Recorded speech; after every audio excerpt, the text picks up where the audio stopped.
ప్రతిపక్షంలో ఉన్నప్పుడే ఇవన్నీ బలంగా మనం తయారు చేసుకునే వెసులుబాటు మనకు ఉంటుంది. వెసులుబాటులోకి రావాలి. ఆర్గనైజేషన్లో ఉన్న ప్రతి ఒక్కడు సోషల్ మీడియాలో ఆటోమేటిక్లీ ఎంపానల్ కావాలి. సోషల్ మీడియాలో మీ ఫోన్ అన్నది ఈరోజు యుగంలో మీ దగ్గరున్న గన్ను. మీ దగ్గరున్న గన్ను ఈరోజు యుగంలో, ఈ సోషల్ మీడియా యుగంలో మీ దగ్గరున్న ఏకైక వెపన్, ఏకైక గన్ను మీ ఫోను.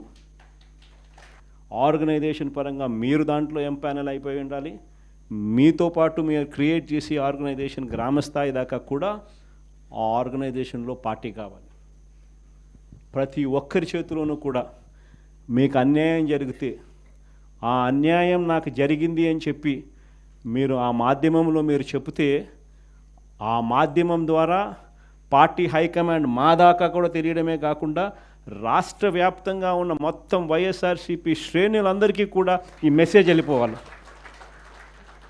ఎవరికి ఎక్కడ ఏ అన్యాయం జరిగినా కూడా మొత్తం పార్టీ తనకు తోడుగా నిలబడే కార్యక్రమం జరగాల. ఇది విజన్. నా జిల్లా ప్రోగ్రాములు కూడా మళ్ళీ ఉంటాయి. నా ప్రోగ్రాంతో పాటు చివరిలో నా పాదయాత్ర కూడా ఎట్టగో జరుగుతుంది.